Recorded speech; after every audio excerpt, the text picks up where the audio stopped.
8 de la mañana, parecía que el recorte hoy podría llegar al mercado, sin embargo hay dudas de que eso pueda suceder. Parece que algo de fuerza empieza a tener la recuperación. Vamos a ver si la recuperación pasa a ser recuperación o simple rebote. Esta mañana hay que estar pendientes de dos puntos fundamentales: China y Rusia, Rusia y China. China, Li Keqiang anoche diciendo al mundo que tiene la percepción, no lo dijo así, que la economía china podría no crecer. Ojo con las palabras de Li Keqiang ayer, en el que se cuidó y muy mucho de citar al gran líder, a Xi Jinping, que hoy en Bloomberg ya empiezan a apostar por lo mismo que les contábamos hace 2 semanas aquí en Negocios Televisión. ¿Quién fue el que prendió la mecha? No nosotros. George Soros, en Davos. Peligra el tercer mandato de Xi Jinping, según George Soros, en Davos. Ojo, porque es uno de los puntos clave. Se lo contábamos aquí en Negocios Televisión. Difícilmente podría Xi Jinping tener un movimiento de acercamiento a ese congreso que tiene que celebrarse este año con la economía como la tiene. Y cojan solo 2 datos. 32 años. China. Momentos en los que ha tenido la economía china recesión. Bueno, caída. 1. El coronavirus. 2020. En los últimos 32 años, solo Xi Jinping, si finalmente, como dijo ayer Li Keqiang, la economía china se pone en términos negativos, tendrá el honor económico de haber puesto la economía china 2 veces en negativo. 2 veces en negativo en los últimos 32 años. Ya les decíamos, internamente en China es muy difícil hacerle sombra al gran líder. Pero China no es un país como nosotros, donde la gente vota libremente. China es un país donde hay unas élites que marcan al títere de abajo, que en este caso es Xi Jinping, por mucho poder que tenga. Si el líder, el títere, no ejecuta bien lo que tiene que hacer, ojo con el posicionamiento. Sully Ren, en este artículo de opinión, habla precisamente de cómo George Soros, en Davos, pone en duda este tercer mandato. Piensen que no había tercer mandato en China hasta que Xi Jinping forzó en la última renovación que podía haber otro mandato. Ojo con el personaje. El movimiento económico, ese COVID-0, esa estrategia de COVID-0 que había servido, se le está volviendo en contra, y el propio George Soros pone en este artículo de Sully Ren, en el que cuenta cómo se pone en duda la posibilidad de que Xi Jinping pueda ser reelegido al frente de China. Parece evidente cuando Li Keqiang ayer se cuidó y muy mucho en decir que el 5,5% que va a crecer la economía china es agua de borraja. China no va a crecer 5,5%, salvo que vuelvan a hacer borrón y cuenta nueva y pongan el dato que quieran en el papel. Cosa que podría suceder. Es China. Pero la realidad es que su economía está ahora mismo caput. Y ojo, porque ya no lo dicen los analistas, lo dice el propio primer ministro chino ayer, en el que se decía muy claro a los funcionarios que tenían que volver a poner en marcha la economía. China, que peleará para no estar en términos negativos, en palabras, es así, de Li Keqiang ayer. Hace ya un par de semanas el mercado empezaba a preocuparse por China. JP Morgan, Goldman Sachs dijeron que la economía china crecería en torno del 1,4, 1,5 frente al 4 que se esperaba en el segundo trimestre. Pues es que se quedaron cortos. La economía china puede estar en términos negativos, y si está en términos positivos lo estará al nivel de Europa, es decir, 0,2, 0,3, 0,1, plano. Y eso es un problema para China y para la economía mundial, porque China representa el 25% del crecimiento de toda la economía del mundo. El frenazo de la gran fábrica, el frenazo de ese motor económico, la segunda economía del mundo, pone ahora mismo en cuestión todas las previsiones económicas, y no precisamente por la guerra de Ucrania, sino porque la segunda economía del mundo se acaba de dar un traspiés importante a la hora de frenar al coronavirus con esos lockdown en China. Ayer Li Keqiang le decía a los funcionarios que cómo podía ser que en Shanghai hubiese zonas donde solo el 30% de todos los comercios estaban abiertos cuando debían estar al menos en el 80%. Los funcionarios deben estar ahí corriendo de un lado para otro, viendo de qué manera abren la economía. Pero la realidad es que aunque aún tiene margen China para reflotar en el trimestre, difícil parece. Los analistas, desde que vieron esas palabras de Li Keqiang ayer, ponen ahora mismo en duda ya no solo el crecimiento del segundo trimestre, sino el conjunto del año. Y llama la atención porque viendo las actas de la Fed, que les presentamos ayer a las 8 de la noche en ese especial sobre las actas, se decía por parte de la Reserva Federal que el segundo trimestre de 2022 iba a ser potente, muy fuerte, y que se iba a conseguir estar al menos en la media o un poco por encima de la media de lo que se había estimado para el crecimiento de 2022. Bueno, si Xi Jinping debe irse a la London School of Economics a estudiar un poco, me parece que los de la Fed también deben hacer algún estudio en Harvard o donde sea, o en Georgetown. Porque pensar que con una economía china completamente parada, Estados Unidos va a ser capaz de reflotar y fuerte, de rebotar y fuerte en el segundo trimestre de 2022, parece propio de funambulismo, en lugar de análisis económico de primer nivel, como debería ser. Esa parte de las actas de la Fed es para guardarla para lo que venga. Decir que la economía va a estar robusta, que va a estar fuerte y que se van a conseguir los objetivos del año cuando has tenido el primer trimestre en negativo y China está peleando por no tener el segundo en negativo, parece una quimera. Y a partir de ahí empieza toda la fotografía. Les decía al principio, China y Rusia. Rusia ya ha abierto 2 corredores para 7 salidas portuarias del trigo. ¿Cuál ha sido la respuesta de Ucrania esta pasada madrugada? Que los barcos, sobre todo que vienen desde Turquía, que tienen que recoger el trigo para sacarlo, no tienen la suficiente seguridad para saber que van a poder salir. ¿Por qué? Porque están en medio de una guerra. Entonces, aunque abran los corredores alimentarios para que el trigo salga, ahora está la duda de quién se atreve a entrar ahí, a coger el trigo y llevárselo. Ese es el punto en el que estamos esta mañana. Y hay un punto más en Rusia importante. Se lo venimos también contando desde hace varios días. Hay mucha preocupación entre los economistas rusos y el Banco Central de Rusia sobre cómo esos tipos de interés tan elevados y sobre todo esa fortaleza del rublo puede empezar a perjudicar a la economía rusa. Por lo que todo parece indicar que en breve empezarán a descender todavía más los tipos de interés y al rublo se le va a aflojar un poco la presión. ¿Cuál es el problema? Que no hay papel en Rusia. ¿Cómo aflojas la presión sobre una moneda cuando en el fondo tu fortaleza está sobre todo en que no hay papel, en que no hay moneda en Rusia ahora mismo? De tal manera que ahora mismo el Banco de Rusia y los principales analistas rusos están planteando esas 2 cuestiones. Tipos de interés que se podía pensar que en ese entorno para reducir la inflación y para atraer capitales elevado podía ser una fortaleza, ya no tiene mucho sentido. Lo normal es que baje y todavía más rápido. Y por otro lado, ese tipo de cambio, esa fortaleza que les venimos contando del rublo, basada sobre todo en la escasez de moneda, en el que ahora mismo todo el mundo empieza a plantear otra vez si no es necesario que empiece a aflojarse un poco. Soros, Xi Jinping, ese artículo de Sully Ren, ojo con Xi Jinping y el tercer mandato. Se lo venimos contando desde hace varias semanas aquí en Negocios Televisión. Ese sí puede ser, y no las elecciones de midterm, el cambio político, geopolítico, clave en el año. Un cambio de mandatario en China en el que habrá que volver a escudriñar cuál es su política económica clara. Ojo con Li Keqiang. Ojo con Li Keqiang. 5 claves de la mañana para entender además de esto lo que se está jugando. Las actas de la Fed marcaron ayer un movimiento bajista muy fuerte al inicio, suele pasar siempre, y una recuperación muy fuerte luego, que parece que hoy sigue con ese influjo los futuros del mercado americano, un poquito de subida, un poquito. ¿Qué es lo que puede cambiar? Pues puede cambiar que quizás se rompa la tendencia de 7 semanas en números rojos.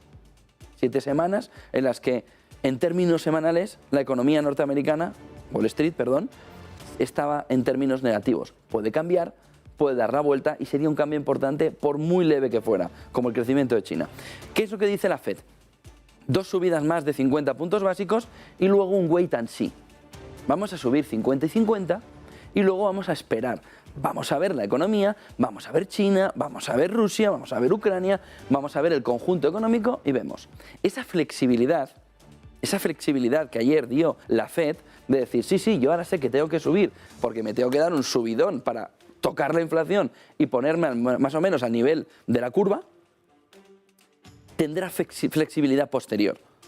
Esa flexibilidad, esa es la palabra clave de las actas de la FED de anoche. Cuando se reunieron los miembros de la FED, no tenían en la cabeza pegarle una pedrada a la economía. Tenían en la cabeza agarrarla hacia atrás y luego soltar a ver qué pasaba. En ese soltar a ver qué pasa después de haber agarrado, lo que puede suceder es que la economía salte como un tirachinas en el plano positivo. Hasta tal punto que ahora mismo, si ustedes miran hacia 2023, al final, que parece muy lejos, los árboles nos impiden ver el bosque que hay ahí a finales de 2023, la percepción es de que bajan los tipos. Vamos, de locos. La percepción en 2023 es que los tipos empiezan a bajar. Pero ahora estamos en medio del temporal. Y esa flexibilidad de la FED es la que ayer el mercado dijo, bueno, 50 y 50, que además los tengo descontados, y luego va a esperar. ¿Eso qué significa? Que en el entorno del 1,5, 2, va a ver la FED si sigue subiendo poquito, en función de cómo vaya la economía y el empleo. El empleo ahora está muy fuerte. ¿Dónde se puede poner el empleo con la subida de tipos? Está en el entorno del 3,5. ¿Se puede ir al 5? ¿Se puede ir al 4,5? ¿Se puede ir al 6? ¿Se puede ir al...? Eso es lo que tiene que ver la Reserva Federal. Y a partir de ahí, tomar las siguientes decisiones. Ese ofrecimiento ya confirmado de corredores alimentarios para que entre los buques, sobre todo desde Turquía, y saquen el trigo al mundo y intenten impedir una hambruna. 7 puertos esta mañana ya tienen la posibilidad de empezar a sacar el trigo de Ucrania, un respiro importante, y una labor de mediación fundamental, que hay que reconocérsela, a Guterres, Naciones Unidas. Solo nos falta en esta fotografía esto. Porque Rusia fue muy clara con la ONU, con Guterres. Solo crearemos los corredores alimentarios a cambio de que se levanten las sanciones a los fertilizantes, a la potasa, de Bielorrusia y de Rusia. Si Rusia ya ha abierto los corredores, ¿significa que también se han eliminado esa parte de las sanciones porque lo ha conseguido Naciones Unidas? ¿O Rusia simplemente ha abierto los corredores alimentarios por la presión que tenía a nivel mundial para evitar una hambruna? Pues igual que Rusia ha dicho que ha abierto los corredores alimentarios, nadie en Occidente ha dicho que se hayan eliminado las sanciones. Y al menos a Guterres no lo hemos escuchado todavía. Pero la clave de la ONU en esta negociación que empezó hace una semana y poco fue fertilizantes por corredores. Tenemos los corredores, ¿dónde están los fertilizantes? Las sanciones eliminadas. Ese es el punto que todavía, la parte de la ecuación, esa X de la ecuación, que esta mañana no conocemos. ¿Ha conseguido Rusia liberar a cambio de eliminar esas sanciones a los fertilizantes? Naciones Unidas lo que sí ha hecho muy bien es la intermediación, que por supuesto Europa / Occidente ha sido incapaz de hacer en 2 meses que llevamos de todo el conflicto. Rusia podría ya estar camino de un default por unos bonos no pagados el mes pasado, según publicaba Wall Street Journal anoche sobre las 11 de la noche. Bueno, esto es una cosa rarísima que plantea Wall Street Journal, que ha accedido a una serie de documentos en el que el default se pondría en marcha por 1,9 millones de dólares. Default por 1,9 millones de dólares, pero si tiene 300.000 más 300.000 congelados, millones. ¿Por 1,9 millón? Bueno, al parecer el problema está en que Rusia no es que haya dejado de pagar, sino que se han perdido por el camino el pago de 1,9 millones de esos eurobonos de hace un mes, en el que se pagó una totalidad, pero quedó una parte sin pagar. Y esos tenedores de bonos han levantado la mano y han dicho, oye, perdona, mis bonos que no los has pagado en toda la historia. Con lo que Wall Street Journal dice, se puede poner en marcha un proceso de default. Pero fíjense, en el mismo artículo dice Wall Street Journal, esta afección de 1,9 millones no afecta al conjunto de la deuda. Bueno, entonces no es un default. Entonces lo que hay es una reclamación por 1,9 millones. No es un default. ¿Por qué? Si hay una reclamación de 1,9 millones y me dices a la vez que según los documentos Rusia no tendría la obligación de pagar, no hay un default, no hay un conjunto de deuda que esté afectada por eso. Es una información rarísima, de Wall Street Journal, ayer, 11 de la noche, venga, toma. Y dices, bueno, pero por 1,9 millones no se va a ir Rusia a un default. se va a ir por 40.000 millones o por 20.000, aunque los pueda pagar. Pero es un monto en el que es muy difícil mover. Pero 1,9 millones, 1,9 millones, por 1,9 millones todo el lío este. Y sobre todo que luego en el artículo dice, bueno ya, pero no se extiende al conjunto de la deuda según los documentos a los que hemos accedido. Entonces no es un default. Muy raro, sigámoslo durante el día, lo que está estudiando y lo que está viendo Rusia. China, Li Keqiang dice que va a pelear para tener un crecimiento positivo en el segundo trimestre. Ojo con Xi Jinping. Consejo de Seguridad de Naciones Unidas discutirá sanciones a Corea del Norte. También durante esta pasada madrugada, a petición de Estados Unidos, salió esa noticia sobre la importancia que tenía en el entorno de Indo-Pacífico, donde se acaba de celebrar esa cumbre, Corea del Norte, y la importancia de que Naciones Unidas entrara ya a sancionar a Corea del Norte. Sancionar Corea del Norte. Hay que votarlo, es en el Consejo de Seguridad, ya saben quiénes están en el Consejo de Seguridad, vamos a ver cómo se juega la partida de ajedrez. Pero la clave está en que Corea del Norte, después de los movimientos que ha tenido durante los últimos días, entra en el Consejo de Seguridad de Naciones Unidas, su tema, para discutir sanciones. Término de moda en 2022. Sanciones. Vamos a ver cómo, cuánto, por qué y si tienen el apoyo, sabiendo quién está en el Consejo de Seguridad de Naciones Unidas. Vamos a ver varios gráficos en la mañana. El primero de ellos va relacionado, a ver si lo podemos ver, con lo que está sucediendo en quiénes son los poseedores de acciones frente a quienes consumen en Estados Unidos. Vamos, que este gráfico lo podía tener Robert Kiyosaki, el de Padre Rico, Padre Pobre, en el libro en la portada. Fíjense, dice este gráfico, con fuentes de la Reserva Federal, de Bloomberg, cuánto posee el 10% más rico de Estados Unidos, cuánto posee el 90% menos rico en Estados Unidos. Clases altas, los ciudadanos. Que eso no se nos ha acabado. Fíjense, la parte blanca nos indica el porcentaje de acciones que tienen. La parte amarilla, lo que consumen. Tendría relación que quienes, este top 10% más ricos en Estados Unidos, que poseen el 89% de las acciones en los mercados norteamericanos, también tuvieran un consumo importante. ¿No? 22% del consumo total.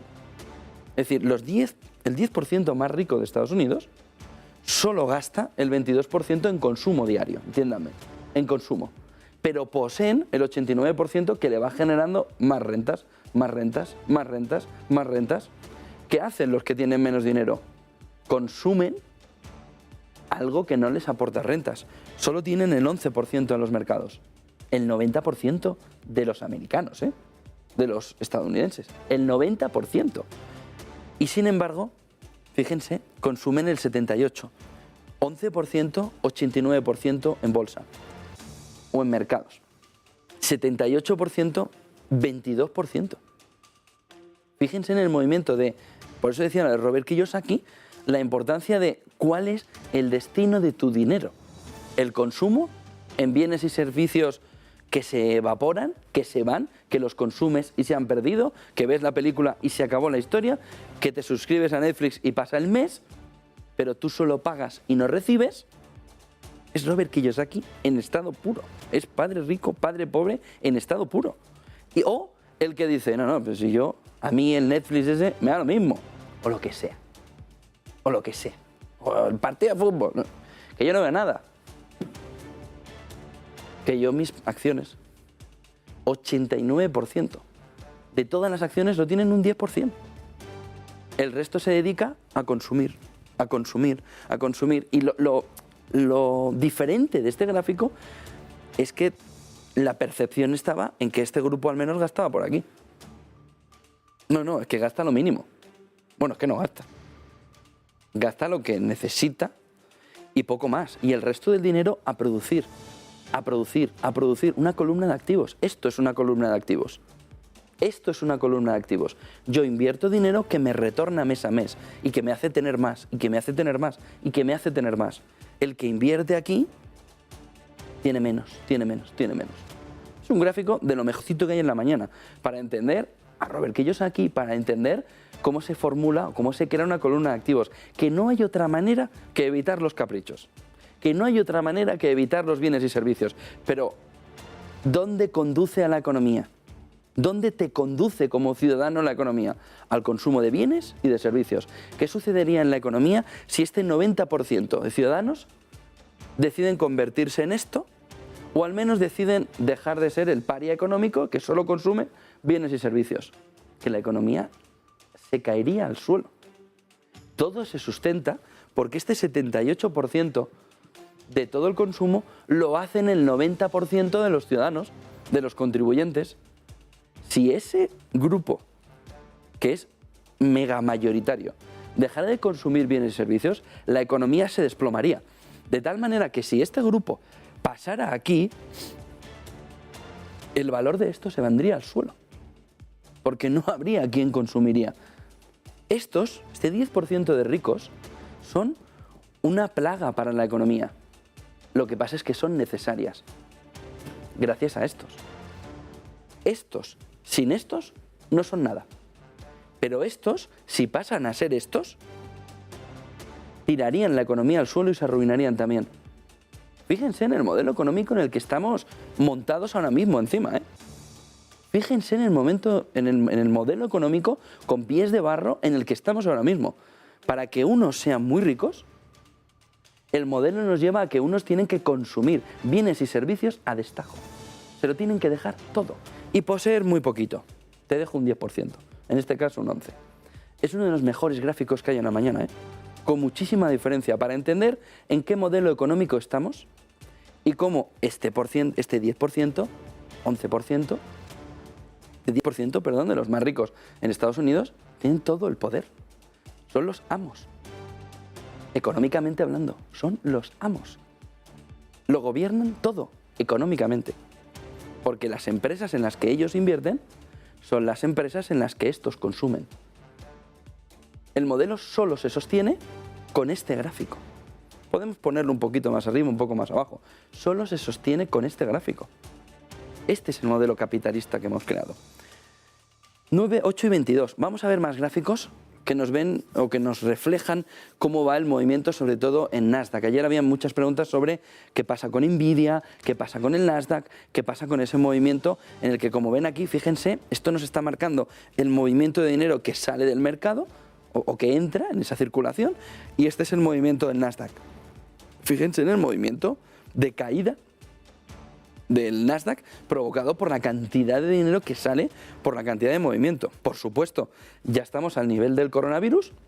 Es verdad que ellos eran los favorecidos en el entorno económico del 2020 y estamos empezando a mirar para aquí. Ahora, ¿llegaremos ahí o se parará todo? Habrá que verlo. Cuando pasa el toro, todos son manolete. La realidad es la fotografía instantánea. El futuro, pues luego lo plantearemos alguna analista, pero fíjense en movimiento que sí nos está marcando esa cantidad de salida, ya está a nivel de coronavirus, ya empezamos a mirar momentos anteriores. Otro de los gráficos de la mañana nos lleva a fijarnos en Tesla. Muchos también han preguntado, oye, ¿y en el corto plazo Tesla? Esta es la fotografía de Tesla, ¿eh? Tesla en un movimiento bajista destacadísimo, empujado por el gráfico anterior. Ese gráfico anterior del Nasdaq nos va marcando todo lo que van a ver ahora. Por un lado Tesla, con un movimiento bajista que vamos a ver hasta dónde llega. Por otro lado, fíjense en este otro gráfico, Meta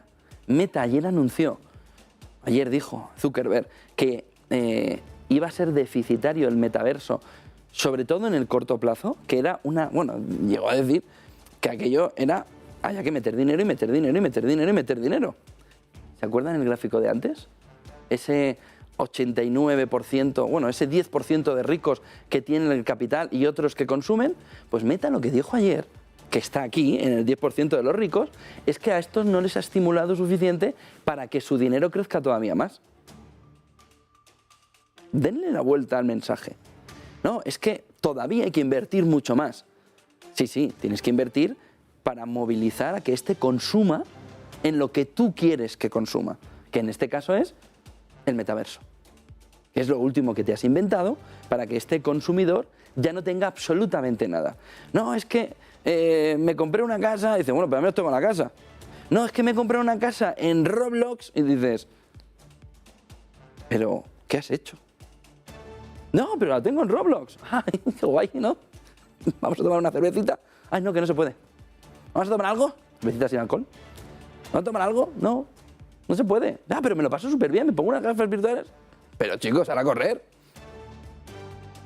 Estos 10% de ricos quieren que este 90% que no tiene el poder de los mercados ahora consuma el metaverso.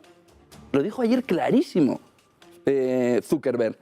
Vamos a meter mucho más dinero, porque esto es un tema que hay que estimular. ¿Estimular a quién? A este.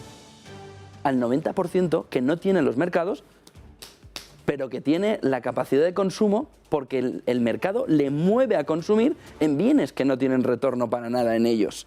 Meta con un movimiento que estamos viendo interesante.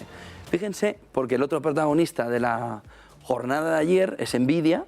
Fíjense el movimiento, esa caída del 10%, ahora nos lo contará también Carlota García Belloso, y no sé si tenemos algún gráfico más en esta mañana para entender aquí, es un gráfico de Bloomberg sobre dónde está el techo del bono americano a 10 años. Es un gráfico que ha publicado Bloomberg esta mañana, de lo mejorcito que también se ha publicado esta mañana, en el que marca Bloomberg la manera en la que dicen, oye, es que igual el bono americano a 3 años ya ha encontrado la resistencia y está ahora mismo ya he chocado y estoy bajando un poquito. Fíjense cómo marca hasta 1985, aquí, un poquito antes, 1980, ese movimiento en el que dicen, bueno, si rompe, ¿a dónde se va? Si rompe, ¿a dónde se va?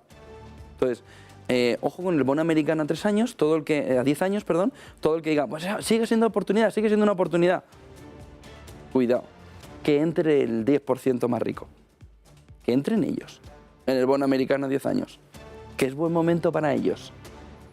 Miren y remiren ese gráfico y planteen y replanteen el consumo. Pero piensen una cosa, está esto montado de tal manera que si este bloque se mueve hacia este bloque, se cae como un castillo de arena. 8:27 de la mañana, Eva Villanueva, ¿cómo han venido los mercados asiáticos esta noche? Buenos días. Muy buenos días.